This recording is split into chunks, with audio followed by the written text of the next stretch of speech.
Abra sua Bíblia comigo no Evangelho de Mateus, capítulo 15.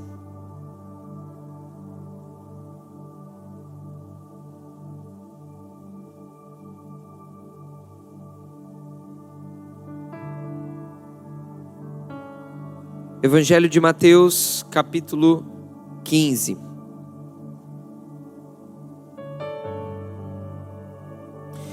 Versículo 21.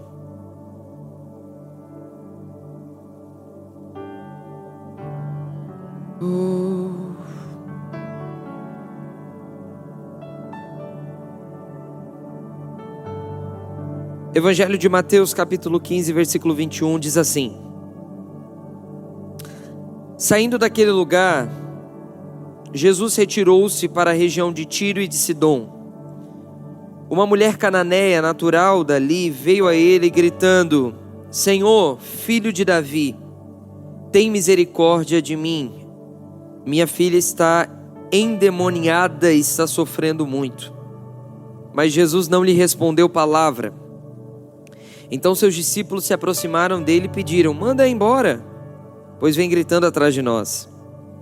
Ele respondeu: Eu fui enviado apenas às ovelhas perdidas de Israel.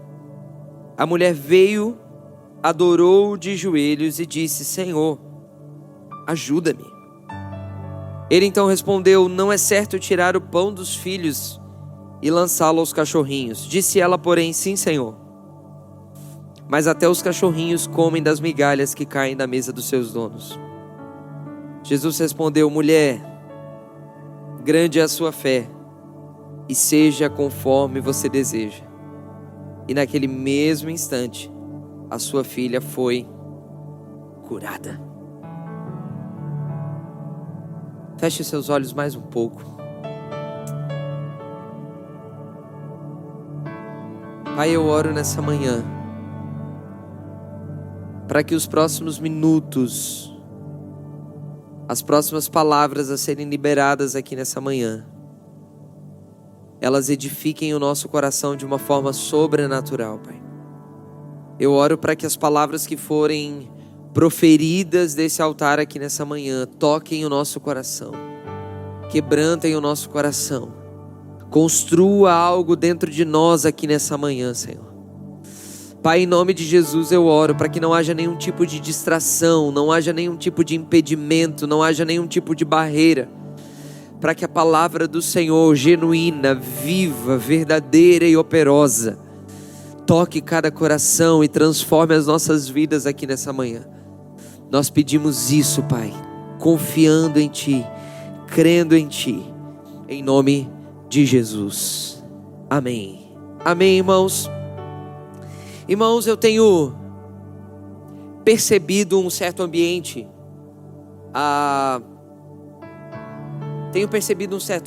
entre as pessoas nesse final de ano. O ano está acabando e conforme o ano vai se findando, vai vindo um misto de sentimentos, né? Eu não sei você, mas a gente começa a pensar um monte de coisa. Talvez alguns já começam a planejar alguma coisa que vai fazer no próximo ano. Talvez alguns de nós têm o desejo de concluir algo que ainda não conseguiu concluir, mas deseja concluir até o final do ano. Mas eu tenho olhado e percebido um ambiente nesse fim de ano, assim, um ambiente um pouco de preocupação. Tenho percebido um ambiente um pouco de, eu acho que é uma preocupação misturada com ansiedade, misturada com o desejo e o sonho de ver algumas coisas sendo mudadas, algumas coisas sendo transformadas a partir do próximo ano. Mas eu tenho olhado e percebido, até mesmo isso tem resultado num ambiente de desânimo. Eu percebido muitas pessoas desanimadas, percebido algumas pessoas que estão chegando nesse final de ano com um tipo de sentimento um pouco de frustração. Alguns de nós eu sinto que está chegando nesse ano, no final desse ano, simplesmente com um sentimento de sobrevivi. Eu não sei você, eu não sei se você se encaixa em algum desses grupos, mas eu tenho percebido isso. É como se alguns de nós está respirando fundo agora nesse fim de ano, apenas sobrevivi, passei, superei mais essa etapa. E talvez não muitos de nós estamos chegando no fim de ano com uma plena alegria e celebração e consciência de entreguei tudo que eu tinha para entregar. As coisas estão indo, as coisas estão crescendo, as coisas estão avançando. Eu sinto que muitos de nós estão terminando um pouco desse ano com um misto de frustração consigo mesmo, frustração com as circunstâncias, frustração por talvez não ter visto Deus fazer algumas coisas que você queria que Ele fizesse. Sabe, e diante desse ambiente que eu tenho percebido, o meu coração nesse final de ano ele tem se movido a falar sobre fé. O meu coração nesses dias, irmãos, talvez eu nunca estive com tanta fé. Nunca estive com o coração tão animado. Nunca estive com o coração tão... Mas não é um tipo de animação que provém das coisas que deram certo. Porque de alguma forma é muito fácil você estar animado, estar feliz, a partir simplesmente da celebração daquilo que deu certo. E talvez no seu ano muita coisa deu certo. Mas talvez no seu ano também muita coisa deu errada. Talvez você tenha, e se você parar para pensar agora, e quando a gente vem para um culto como esse, talvez a gente pode parar para pensar um pouquinho nas coisas que deram certo, nas coisas que funcionaram, e aí talvez venha e nasça de dentro de você um pequeno sentimento de obrigado, Senhor. Obrigado, Senhor, porque algumas coisas realmente deram certo, porque eu vivi realmente coisas que eu não esperava viver. Muito obrigado. Agora eu pergunto para você, irmãos, o que mais grita no seu coração? A celebração e a gratidão por aquilo que deu certo, ou a frustração e o desânimo por aquilo que não deu? Qual é a voz que mais grita dentro de você hoje? E não somente nesse ambiente, porque nesse ambiente onde nós estamos diante do Senhor, diante da presença de Deus, a tendência do nosso coração é eu vou agradecer, eu vou ser grato. Mas ao sair daqui, irmãos, e ao começar a sua semana amanhã, a sua segunda-feira amanhã, e talvez você não está de férias. Na verdade, eu vi um estudo onde nos últimos anos, a tendência de brasileiros que conseguem tirar dias e dias de férias para aproveitar o verão, o dezembro, o Natal, ela diminuiu cerca de 35%. Então aquilo que talvez antigamente era comum, chega fim de ano, nós vamos tirar férias. Alguns de nós não, alguns de nós, irmãos, e talvez a grande parte dos brasileiros vai trabalhar até dia 31, ou até dia 30. Talvez você trabalhe até dia 24, 6 horas da tarde. E aí, dia 25 você tem um dia e dia 26 você já está na labuta de novo, já está trabalhando de novo porque as contas estão batendo e o novo ano está chegando. Agora, o que grita mais dentro de você, meu irmão, minha irmã?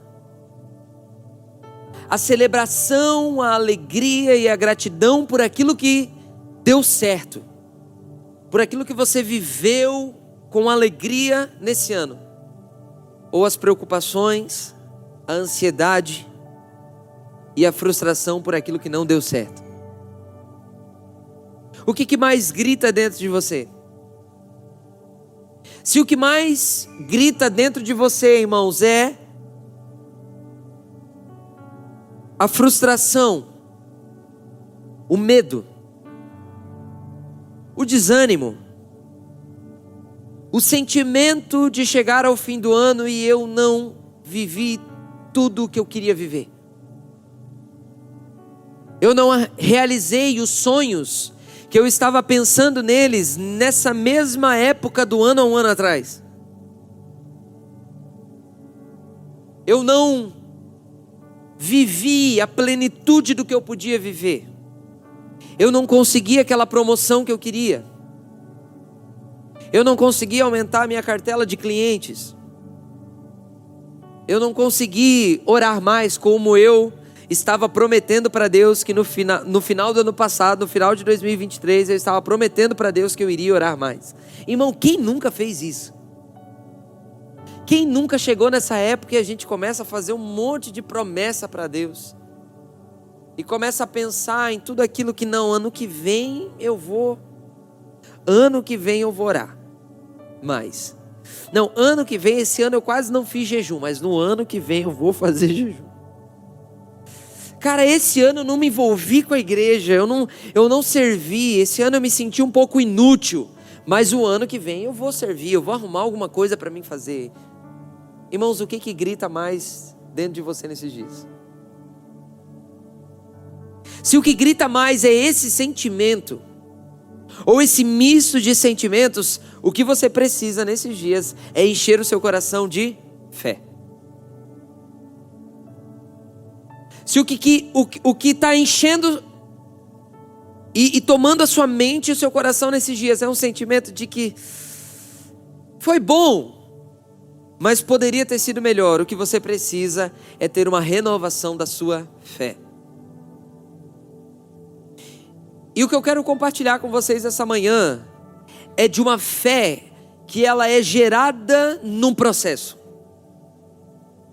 A fé, ela não é somente algo que você recebe uma vez por todas, e você não, daqui a pouco não precisa mais dela, ou você se move apenas naquela fé que você recebeu. Por exemplo, para você um dia ser salvo, para você um dia entregar a sua vida para Jesus, você precisou de fé. Você precisou crer que a mensagem que foi proclamada a você, seja de um púlpito, ou seja num grupo pequeno, ou seja num evangelismo na rua, a mensagem que foi proclamada a você, o primeiro efeito, a primeira coisa que ela gerou dentro de você foi fé. A primeira coisa que ela gerou dentro de você foi fé, porque você ouviu aquilo e você acreditou naquilo. Eu acredito nisso. Eu acredito nisso. Talvez você não percebe, mas essa fé, ela foi gerada no seu coração pelo Espírito de Deus. Porque a fé para nós sermos salvos, no momento de nós sermos salvos, no ato da nossa salvação, já há naquele momento ali uma ação do Espírito Santo. Naquele momento em que você é salvo, entrega a sua vida para Jesus e crê no Evangelho, naquele momento o Espírito Santo, sem você perceber, já está agindo. Porque é o Espírito Santo que convence-nos do pecado, da justiça e do juízo. E esse convencimento do pecado, da justiça e do juízo, ele gera fé no seu coração. Por isso que você é salvo pela graça, ou seja, uma obra, um favor imerecido de Deus, mas essa graça ela opera mediante a fé. Efésios capítulo 2. Você é salvo pela graça de Deus, a bondade e a misericórdia que te alcançou. Mas essa misericórdia te alcançou e a resposta é fé, mediante a fé. E a fé, ela não é só algo que você recebeu nesse momento para você ser salvo, mas a fé é algo que precisa ser construído, que precisa ser gerado, que precisa ser desenvolvido. Essa fé precisa ser desenvolvida dentro de nós, para que a gente não chegue num final de ano como esse, e o que mais grite dentro de nós sejam as frustrações daquilo que nós não conseguimos conquistar ou viver. Porque a fé ela precisa ser gerada no processo. E a fé, irmãos, ela não é só acreditar. Acreditar é você dar crédito a. Agora eu pergunto para você, Deus precisa que você dê crédito a Ele? Olha, Deus, eu vou te dar um voto de confiança.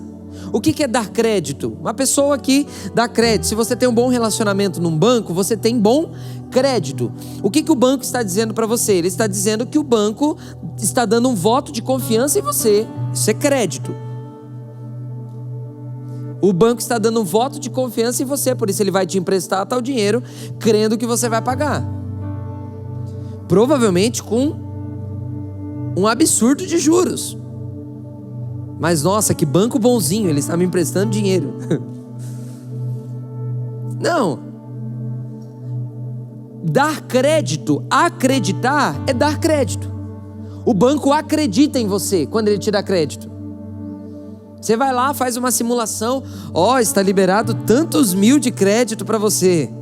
O banco está dando a você um voto de confiança, assim, eu creio que você vai pagar.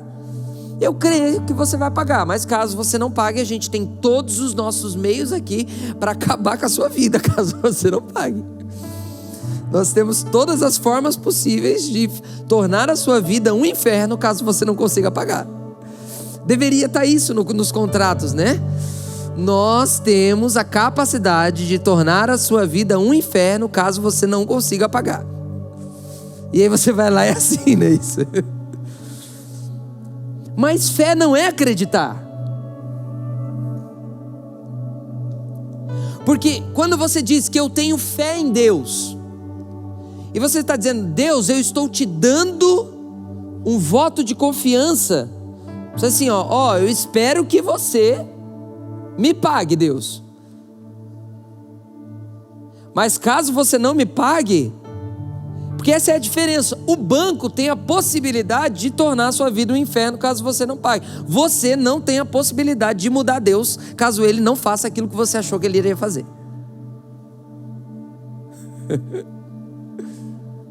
Então fé em Deus não é simplesmente acreditar em Deus. Deus, eu acredito que o Senhor vai fazer isso nesse ano para mim. E se o Senhor não fizer, eu faço da sua vida um inferno. Se o Senhor não fizer, eu vou ficar chateado. Se o Senhor não fizer, eu vou ficar magoado. Irmãos, não é essa a fé bíblica. A fé bíblica não é você dar crédito a Deus. A fé bíblica, a palavra fé, quando você vai estudar o grego, a palavra grega usada para fé, são duas palavras usadas para fé no Novo Testamento. É a palavra pistes e a palavra hipóstesis. E ambas as palavras não têm a ver com você dar crédito a. Essas palavras têm a ver com você confiar plenamente a ponto de exercer um ato de fidelidade. Hebreus capítulo 11, quando vai falar sobre a fé, o que fala? Hebreus capítulo 11, versículo 1. Olha o que diz lá, abre para mim lá, por favor. Ora, a fé, essa hipóteses, essa pistes, ela é a certeza de coisas que se esperam. Ora, ela é certeza, ela não está aberta à possibilidade de não acontecer. A fé verdadeira não está aberta à possibilidade de não acontecer. O ponto é que nós temos muito mais fé naquilo que Deus pode fazer do que naquilo que Ele é. Se você tiver fé naquilo que Deus pode fazer e Ele não faz, então não é certeza que está envolvida. A fé, ela é certeza por quê? Porque ela é a plena confiança e fidelidade em quem Deus é e não no que Ele pode fazer. E por isso ela pode ser certeza. Porque Deus não muda, Hebreus capítulo 13, Deus não muda e não tem sombra de variação. Então Deus não vai mudar o seu caráter, não vai mudar a sua forma de agir, não vai mudar a sua forma de operar. Deus vai continuar sendo Deus, Ele fazendo ou não, você estando desanimado ou não, você estando alegre ou não com o seu final de ano, Deus vai continuar sendo Deus e se movendo da forma que Ele sempre se moveu, porque Ele é Deus. Então fé é certeza. Que certeza, pastor? Das coisas que se esperam. E o que se espera? Que a vontade de Deus seja cumprida. Ainda que eu não a entenda, ainda que eu não a compreenda, ainda que eu não tenha todos os mecanismos para confiar, a vontade de Deus vai ser feita, nós querendo ou não, a gente aceitando ou não, até porque, irmão, vontade de Deus, você não simplesmente procura, vontade de Deus você experimenta. E sabe qual a maneira de você experimentar a vontade de Deus? Paulo fala aos Romanos capítulo 12. Você conhece e gosta muito do versículo 2. E não vos conformeis com este mundo, mas transformai-vos pela renovação da vossa mente, para que experimentem qual é a boa, agradável e perfeita vontade de Deus. Para que vocês experimentem. Não é para que você saia correndo como um cachorro louco atrás de algo que você não sabe. É para que você experimente isso. Vontade de Deus, meus irmãos, é para a gente experimentar. E qual a forma de experimentar? O Paulo explica exatamente no versículo anterior. Nós lemos o 2. Olha o que diz o 1. Rogo-vos, pois, irmãos, pelas misericórdias de Deus, que façam o quê? Ofereçam, que apresenteis o vosso corpo por sacrifício vivo, santo e agradável, que é o vosso culto racional. Então a vontade de Deus, você não precisa sair correndo atrás dela. A vontade de Deus é para você experimentar. E a forma de experimentar a vontade de Deus é se apresentando como sacrifício vivo, santo e agradável.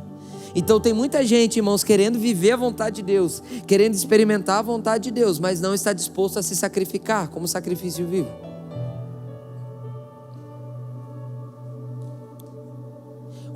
A nossa preocupação, irmãos, não precisa ser se nós vamos ou não viver a vontade de Deus em 2025. A nossa preocupação precisa ser se nós estamos nos oferecendo como sacrifício vivo, santo e agradável a Deus. A nossa preocupação deve ser se nós estamos entregando o que temos que entregar. E o você oferecer o corpo como sacrifício vivo, santo e agradável é o vosso culto. Então o problema da nossa geração, meus irmãos, não é um problema de viver a vontade de Deus. O problema da nossa geração é um problema de culto. Basicamente, você não precisa procurar a vontade de Deus, você precisa consertar o culto, porque quem conserta o culto renova a mente e experimenta a vontade. Um culto equivocado, ele vai gerar uma mentalidade equivocada, e a mentalidade equivocada vai impedir com que você experimente aquilo que já está pronto para você experimentar.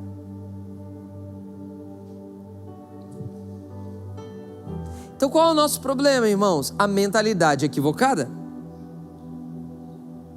E por que nós temos uma mentalidade equivocada? Porque ela não está sendo renovada. Sua mente, quando você não permite que a sua mente seja renovada, é porque você não está se oferecendo a Deus como sacrifício vivo.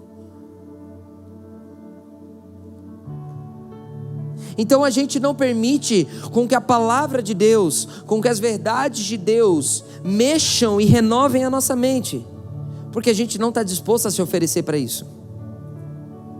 Porque quem está disposto a se oferecer como sacrifício vivo, quem está disposto a prestar culto a Deus genuíno, verdadeiro, e culto não somente o encontro que você tem no domingo pela manhã, à tarde ou à noite, não, mas culto como vida, uma vida entregue a Deus, uma vida consagrada a Deus, uma vida que diz: eu pertenço a Jesus, eu vivo por Ele, eu vou morrer por Ele, o meu trabalho só tem sentido se for por Ele, a minha vida familiar só tem sentido se for por Ele, o dinheiro que vem no meu bolso só tem sentido se for por Ele. Isso é se oferecer como sacrifício vivo, é pegar a sua vida e consagrar a Ele, e não sair correndo atrás da correria, e não seguir a vida da correria. A gente vive, irmão, num tempo onde é correria. E aí, pastor, como é que... correria, irmão. E aí, irmão, Pai do Senhor, correria, pastor. E aí, irmão, como é que está a sua casa? Correria, pastor. E a família? Correria. Está sempre correndo. E sabe qual é o problema de você estar sempre correndo atrás do prejuízo, irmão? é que conforme você corre atrás do prejuízo, as bênçãos que era para te alcançar não conseguem te alcançar, porque você está correndo. A vontade de Deus que era para te alcançar, não te alcança. Por que não te alcança? Porque você está correndo atrás do prejuízo. Você não está vivendo leve. E, irmãos, a gente está numa geração, a gente está num mundo altamente conectado, altamente tecnológico, altamente hiperativo, onde a pressão sobre você o tempo todo para você dar fruto, para você dar resultado, para você entregar, para você, isso tem matado muita gente. O correr atrás do prejuízo tem impedido muita gente de oferecer o tipo de culto que Deus quer, para poder renovar sua mente e experimentar a vontade. Irmão, a gente tem que sair dessa correria. A gente tem que sair dessa correria. A gente tem que sair da consciência de que se eu estou correndo, eu estou produtivo. A gente tem que sair da mentira de que a agenda cheia é vida produtiva. Nem sempre a agenda cheia é vida produtiva. A menos que lá na sua agenda tenha assim, tal dia da semana é com a minha família. De tal hora até tal hora a minha agenda está preenchida. Está preenchida com o quê? Com a minha casa. Tal dia até tal dia está preenchido com o quê? Com o meu lazer, com o meu futebolzinho, com o meu jogar videogame. Tal dia está preenchido com o quê? Aquele dia é para eu estar junto com os meus amigos à mesa fazendo churrasco. Só que a gente não está tendo tempo nem para isso, irmão. Por quê? Porque a gente está na ânsia de ser cada vez mais produtivo. E achando que a gente vai ser produtivo, sabe o que nos falta? Nos falta fé.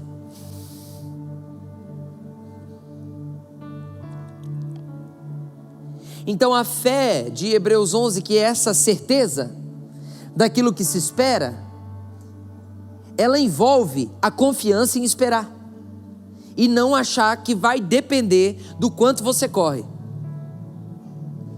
e não achar que vai depender do quanto você, não, eu vou trabalhar tantas horas a mais porque aí vai dar certo. Aí você vai lá, trabalha tantas horas a mais, só que daí o seu custo aumenta também, e aí era melhor você não ter trabalhado 3 horas, porque antes você tinha menos dinheiro, mas também tinha mais tempo. Agora você tem mais dinheiro, mas tem menos tempo. E aquilo que é importante você não consegue fazer, que é se oferecer como sacrifício vivo, santo e agradável a Deus. Porque você está corrido. Porque o mundo está imprimindo dentro de nós uma ideia de que eu preciso correr cada vez mais.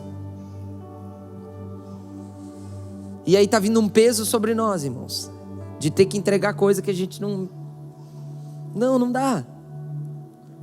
Isso aqui pode esperar. Não é o que deveria ter sido feito. Não, isso aqui pode esperar. Porque o que nos falta? Nos falta fé. E não estou falando para vocês, meus irmãos, não entenda que eu estou falando de uma fé passiva, de você parar de fazer tudo e esperar as coisas. Não, mas talvez você está correndo tanto atrás do prejuízo que as bênçãos não estão conseguindo te alcançar. A vontade de Deus, e às vezes você está correndo atrás da vontade de Deus. Eu vou correr até eu alcançar a vontade de Deus.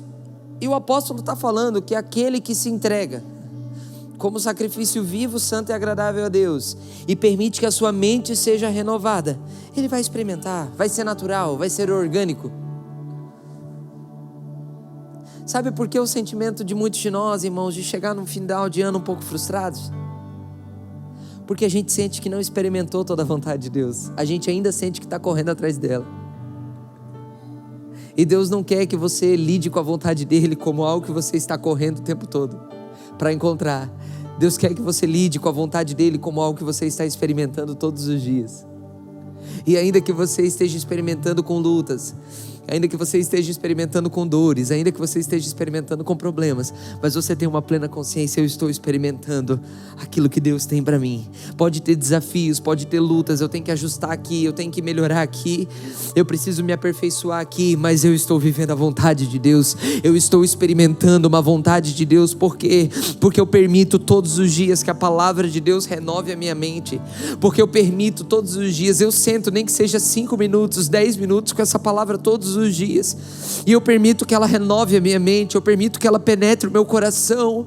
Eu paro tudo, eu deixo o celular de lado, sabe, e eu mergulho aqui, que seja 10 minutos, irmãos, mas eu mergulho como alguém, sabe, que tem um ritmo contemplativo, e eu paro para contemplar o Senhor e dizer: Senhor, eu não quero seguir a correria do mundo, eu não quero seguir a correria do sistema, eu não quero correr atrás do prejuízo. Eu tenho as minhas lutas sim, eu tenho as minhas contas para pagar sim, eu tenho os problemas para resolver sim, mas Senhor, eu quero que a tua vida esteja dentro de mim, eu quero que a tua vida esteja me renovando, eu quero ter a minha mente renovada. Por isso eu estou aqui oferecendo o meu corpo como sacrifício vivo. O celular está chamando, o outro está ali gritando, tem um problema ali para resolver, o boleto está gritando, a circunstância está gritando, mas eu não quero nada, eu quero me oferecer como sacrifício vivo, santo e agradável, porque o Senhor vai acabar renovando a minha mente. Eu vou pensar diferente, eu vou olhar as coisas diferente, e eu vou experimentar a tua vontade. Eu vou sair por aí com uma plena consciência: eu estou experimentando a tua vontade. Sim, na luta, na prova, no desafio, eu estou experimentando a sua vontade. Nos falta fé. Eu já vou para a mulher cananeia. Nós precisamos aumentar a fé, irmãos, porque Deus não quer só mais serviço de você, Deus quer mais fé. Não é só você correr mais, fazer algo a mais. Não, é mais fé para ver Deus movendo coisas na sua vida. Irmão, se a fé ela vem pelo ouvir, e o ouvir vem pela palavra, quanto mais a palavra de Deus é ensinada e ministrada, mais o nosso coração ele nutre essa fé que nós precisamos para o dia a dia.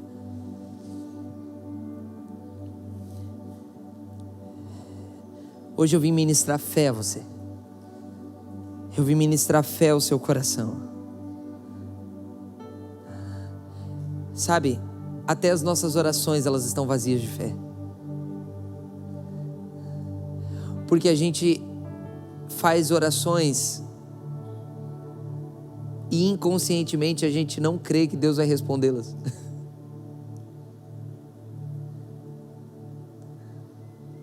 Quantas orações, irmãos, você tem feito no automático? Quantas orações você tem feito simplesmente na liturgia da vida? Vou orar. Não, deixa eu fazer uma oraçãozinha aqui em casa, porque senão alguém vai me atropelar na rua. Não, deixa eu fazer tô saindo de casa correndo. Deixa eu rapidinho, Jesus me ajuda. E vai, você nem pensou no que você orou. Você nem refletiu, você nem meditou. Você nem interiorizou aquilo. Sabe, eu tenho sido muito abençoado nos últimos anos pela tradição dos pais do deserto, dos primeiros monges. A tradição monástica. Em torno ali do século III, do século IV, alguns irmãos nossos que queriam fugir da correria, que queriam sair um pouco da correria, da igreja maculada com o Estado, da igreja sendo apenas uma instituição que gerava demanda para a sociedade. Alguns homens entenderam: não, vamos para o deserto para nós contemplarmos a Deus. E esses irmãos foram e começaram a fazer as suas casas no deserto, o seu modo de vida no deserto. Começaram a plantar no deserto. começaram a construir comunidades paralelas, comunidades distintas da sociedade. E esses irmãos, eles produziram muito conteúdo sobre fé, sobre contemplação, sobre ritmos contemplativos, sobre vivermos uma vida também de contemplação. Sabe, irmãos, qual uma das maiores mentiras que nós oramos? É quando nós oramos: venha o teu reino e seja feito aqui na terra a tua vontade da forma que ela é feita no céu. Porque a gente não estaria pronto para viver a vontade aqui na terra como ela é feita no céu. Sabe por quê? Porque qual a principal atividade do céu, meus irmãos?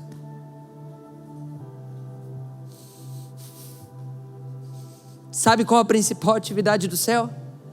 Adoração. A principal atividade do céu é contemplação. Ninguém está correndo atrás do prejuízo no céu. Não tem anjo e correndo para serafim, e serafim correndo para arcanjo. Nós precisamos resolver os problemas aqui do céu. Não tem serafim gritando para o céu: oh, você esqueceu de me pagar. Não tem. A atividade do céu é a contemplação. A atividade do céu é a adoração. E aí a gente ora: Pai, nós queremos que as coisas aqui na terra, elas sejam como é no céu. Aí Deus olha para nós e fala: então contempla mais, então adora mais, então se derrama mais.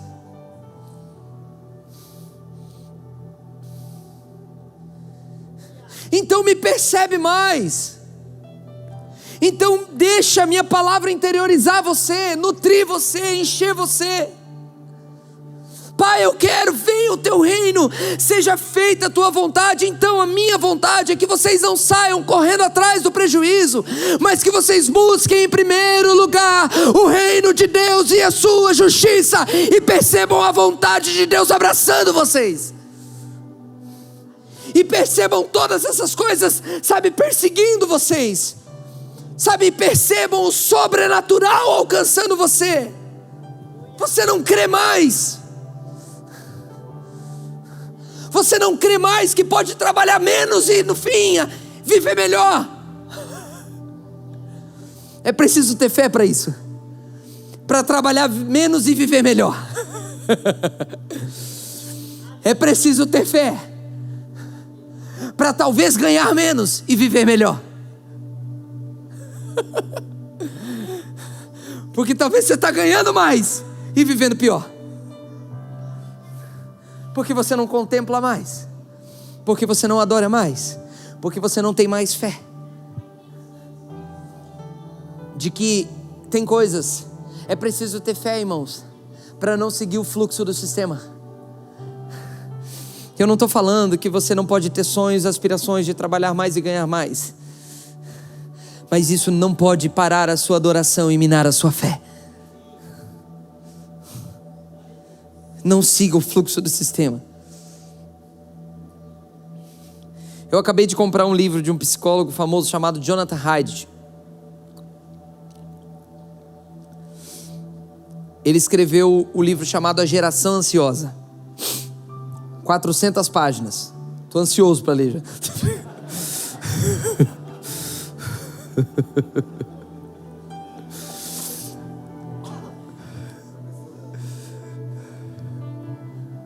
Psicólogo que estava até inclusive esses dias no programa Roda Viva. Ele entrou a fundo nessa questão da ansiedade e da hiperconectividade da geração. Ele entrou fundo nessa questão dos efeitos, profundo. Ele é um psicólogo, profundo nos efeitos do celular, das mídias sociais, dos streamings na nossa vida. 400 páginas, irmão. Eu comprei para ler por quê? Porque eu não quero viver essa correria. Mas também não... Irmão, foi o ano, esse ano para mim, foi o ano que eu mais trabalhei.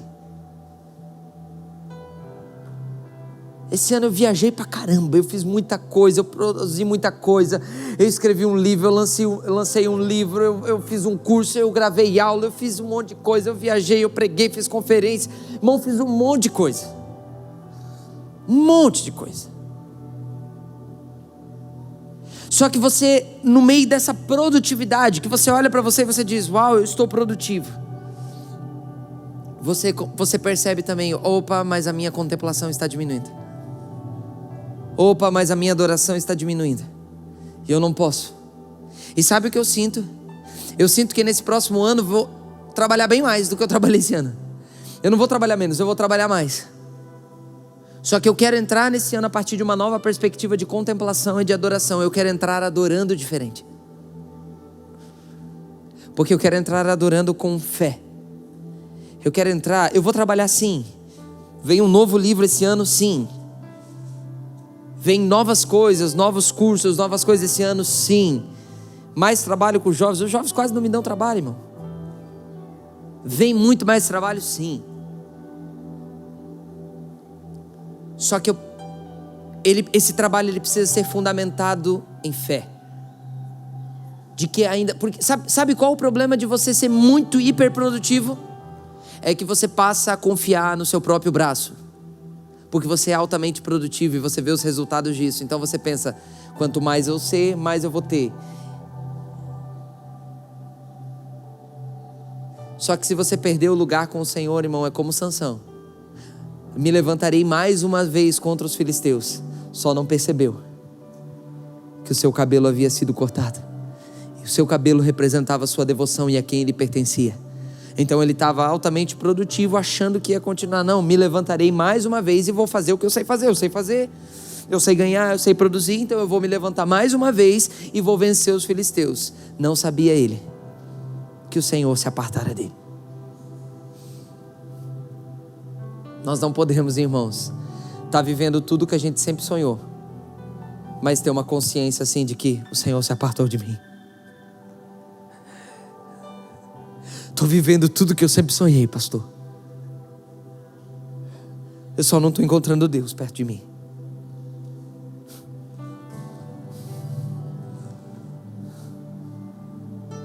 Eu vim gerar fé no seu coração. De que, você não precisa correr atrás do prejuízo. Inclusive, tira isso da sua boca. Tira isso da sua mente, meu irmão. Estou correndo atrás do prejuízo. Não. Abra o seu coração e abra a sua mente para a graça de Deus, para a bondade de Deus, para a fidelidade de Deus. Fazer e permitir você viver coisas que na sua força você não ia conseguir viver. Fazer você provar de coisas que só correndo atrás do prejuízo você não ia conseguir viver. Abra o seu coração para você ser alvo da bondade de Deus. Sabe qual é o nosso problema, irmão? A gente tem fé para ser salvo, mas a gente não tem fé que essa mesma graça que nos salvou, ela vai continuar nos sustentando, ela vai continuar nos guiando, e a gente não vai perder a adoração no meio do caminho, a gente não vai perder o coração no meio do caminho, a gente não vai perder a palavra no meio do caminho, a gente não vai perder a contemplação no meio do caminho. 2025 pode ser o melhor ano da sua vida, meu irmão, mas por quê? Simplesmente porque você vai ganhar mais, vai ser promovido, vai não, mas porque a graça de Deus vai potencializar você, a graça de Deus vai estar sobre você, o amor de Deus, a bondade de Deus vai te conduzir, e você vai experimentar a boa, agradável e perfeita vontade de Deus. É preciso aumentar a fé.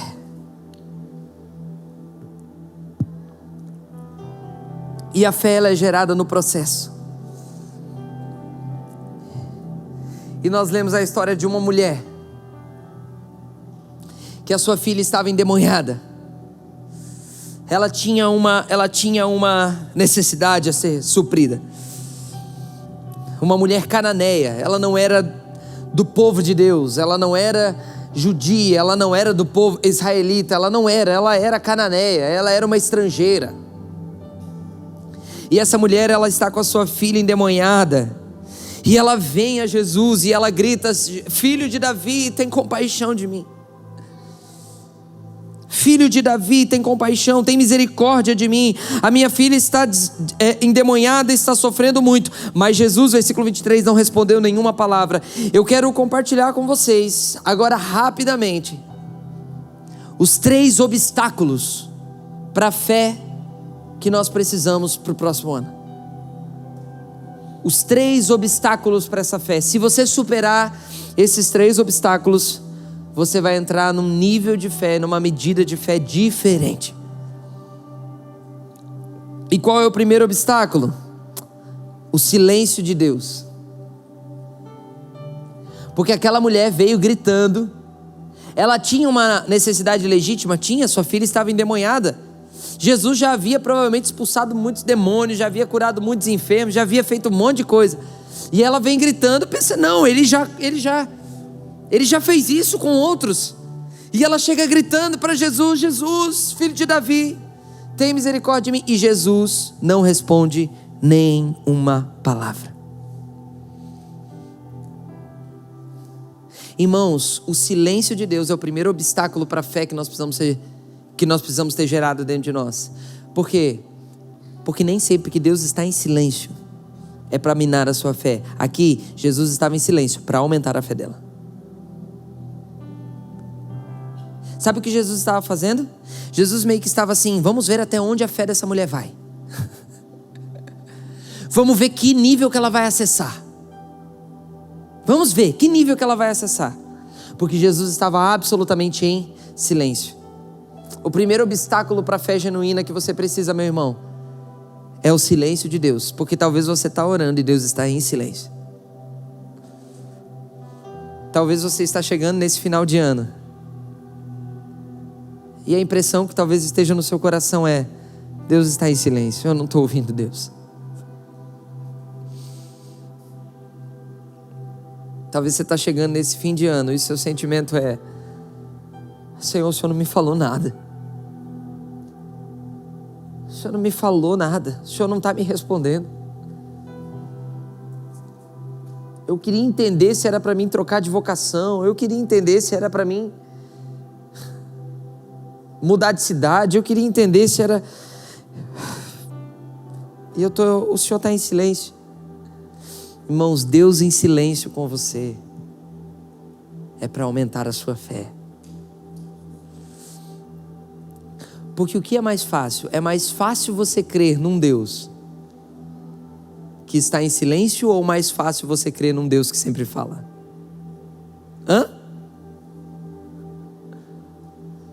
Um Deus que está sempre falando, está sempre profetizando para você, você está sempre recebendo uma palavra, pronto, você crê, Deus está agindo, Deus está falando.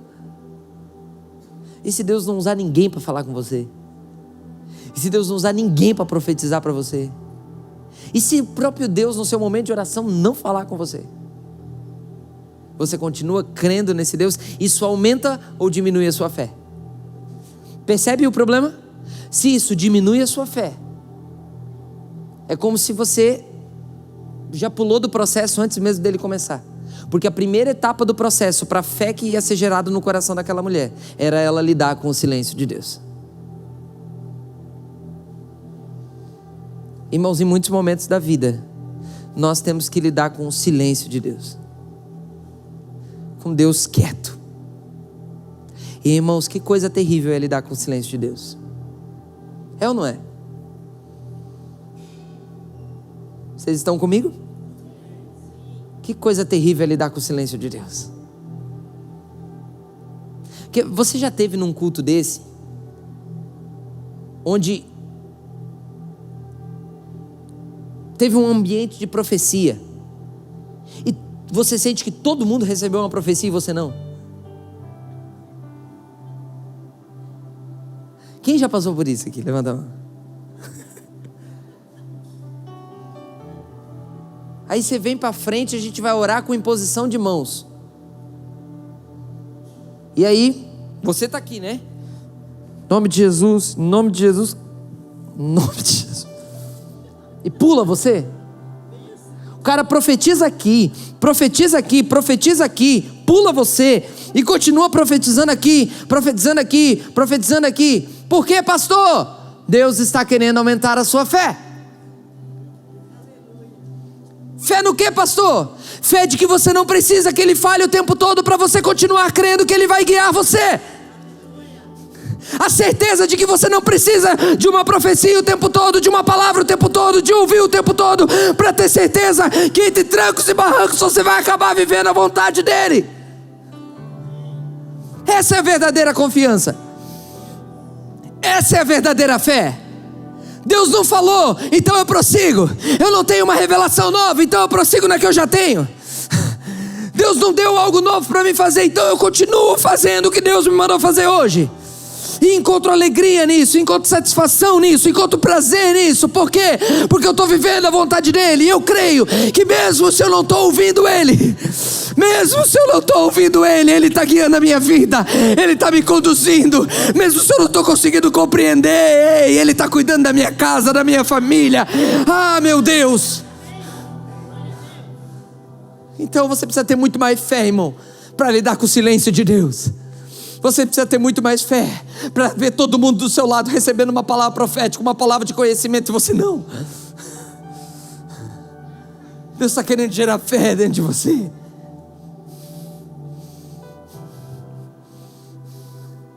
Às vezes a palavra profética, a palavra de conhecimento, a profecia, ela vai vir para edificar ainda mais a sua fé. Mas às vezes Deus vai edificar a sua fé não falando nada com você. Então aquela mulher, ela teve que lidar com o silêncio de Deus. Irmão, ela gritava e Jesus não respondeu uma só palavra. O silêncio de Deus era intencional, para ver até onde a fé dela ia. O segundo obstáculo é o sentimento de rejeição. O segundo obstáculo da fé é o sentimento de rejeição. Porque, irmão, porque Jesus diz para ela assim, ó: eu fui enviado apenas às ovelhas de Israel. Mas Jesus estava dizendo assim: eu não vim para você, filha. Cabe isso na sua cabeça? Irmão, Jesus, dentro dele, ele sabia o que ia acontecer. Ele sabia o que ia acontecer. Mas aqui no campo humano, irmãos, parecia que Jesus estava rejeitando ela. Ei, querida, eu não vim para você. Eu vim para as ovelhas perdidas da casa de Israel. Você é uma mulher cananeia. Inclusive, o teu povo é inimigo do meu povo. Inclusive, o teu povo, na história, sempre foi, os cananeus, sempre foi inimigo do povo que eu vim salvar. Vocês são inimigos. Querida, eu não vim para você. Irmão, se Jesus faz isso hoje,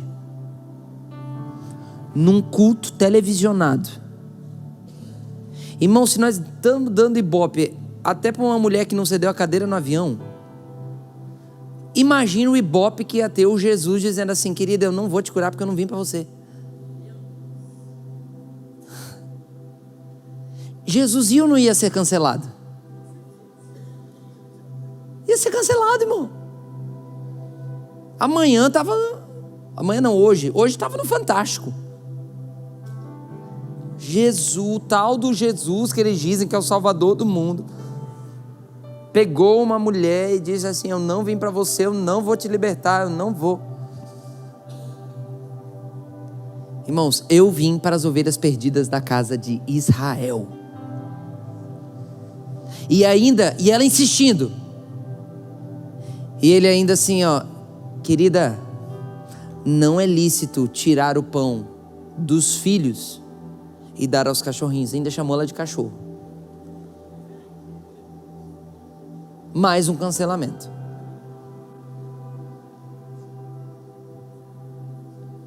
Irmão, e se você fosse essa mulher? E se hoje você aqui é essa mulher que está lidando com o silêncio de Deus e está lidando com o sentimento de rejeição, como se Deus não quisesse operar para você? Quantas vezes a gente vê o outro curado e a gente ainda não? O outro foi promovido e você ainda não. O outro conseguiu trocar de carro e você ainda não. O outro está sendo abençoado. A gente cria essas coisas na nossa cabeça, né? Fulano está sendo mais abençoado que fulano. Tá, a partir de qual parâmetro?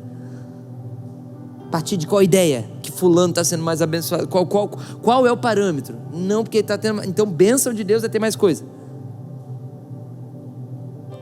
Ou bênção de Deus é família feliz, casamento feliz, pleno, filhos andando no Senhor. que é a bênção de Deus para você? Jesus ainda chama ela, irmão, ela sente o sentimento de rejeição. Cachorrinha. Não é lícito tirar o pão dos filhos e dar para você, querida. Você é um cachorrinho. Aí nós vamos para o terceiro obstáculo da fé, que é o reconhecimento da condição. Irmão, aquela mulher, quando ouve de Jesus isso, não é lícito tirar o pão da mesa e dar aos cachorrinhos. Ela não se indigna, ela não se revolta, ela não sai criticando Jesus. Ela reconhece, sim. Mas até os cachorrinhos. Podia ter um como eu aqui. Ela podia, porque ela estava reconhecendo, irmão. Ela não questionou Jesus. Você precisa entender isso. Ela não questionou Jesus. Até os cachorrinhos comem das migalhas que caem da mesa. Ou seja, eu também sou digna de comer. Jesus olha para ela e fala. Jesus olha para ela e fala: grande é a tua fé. Grande é a tua fé. Essa mulher entendeu. Ela lidou, em primeiro lugar, com o silêncio de Deus. Em segundo lugar, ela lidou com o sentimento de rejeição. Em terceiro lugar, ela reconheceu a condição. Ela, tá bom, eu sou cachorrinho mesmo, eu não mereço mesmo. Mas até os cachorrinhos comem das migalhas que caem da mesa. Jesus olhou para ela e falou: grande é a tua fé, seja conforme você deseja. O que você desejava mesmo? A minha filha curada. Então pronto, pelo nível de fé que você atingiu, filha, você pode viver qualquer coisa. Você vai viver a minha vontade é que a sua filha seja curada. Pode ter certeza, a minha vontade sempre foi. Eu estava testando a sua fé, para ver até onde a sua fé ia. Talvez você está com sentimento de rejeição, talvez você está lidando com o silêncio de Deus. E talvez você está, como eu falei no início dessa mensagem, você é uma dessas pessoas que está terminando o ano meia boca.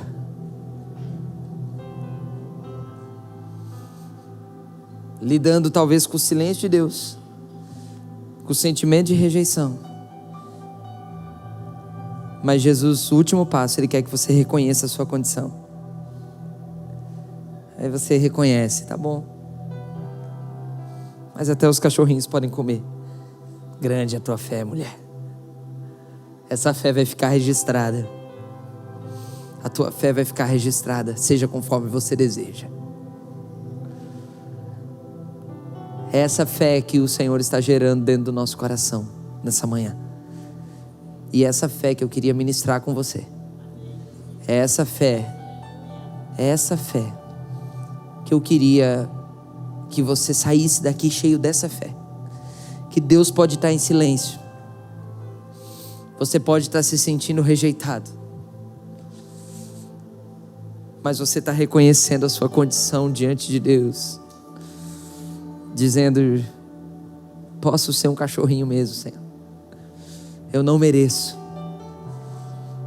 Eu não mereço que o Senhor mude as coisas lá em casa no próximo ano. Eu não mereço que o Senhor mude as coisas na minha vida profissional. Eu não mereço que o Senhor conserte as coisas lá na minha família. Mas se tiver uma migalha da mesa, eu estou aqui. Se tiver uma migalha na mesa, eu estou aqui. Eu não mereço, eu sou um cachorrinho.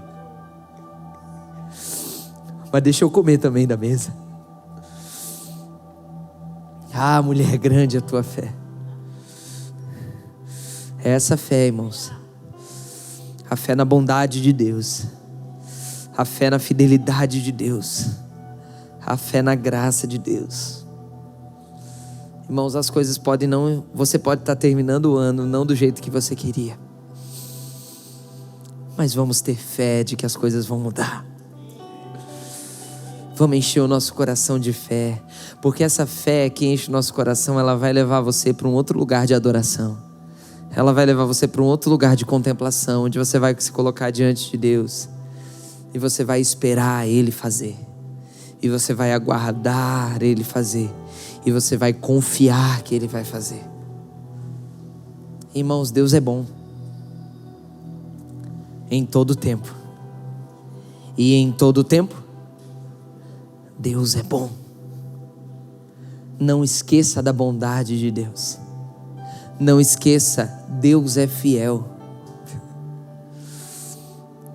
Eu vim aqui nessa manhã para lembrar você daquilo que você já sabe, mas que os desafios, as circunstâncias da sua vida fizeram você esquecer. Deus é bom. Deus é fiel. Você vai viver a vontade dEle para a sua vida. E sim, não é chavão e não é palavra liberada ao vento. O próximo ano pode sim ser o melhor ano da sua vida. E o que eu preciso, pastor? É fazer mais? É trabalhar mais? Não, você precisa ter mais fé. Você precisa ter mais fé. Você precisa crer mais naquilo que Deus pode fazer. Em nome de Jesus.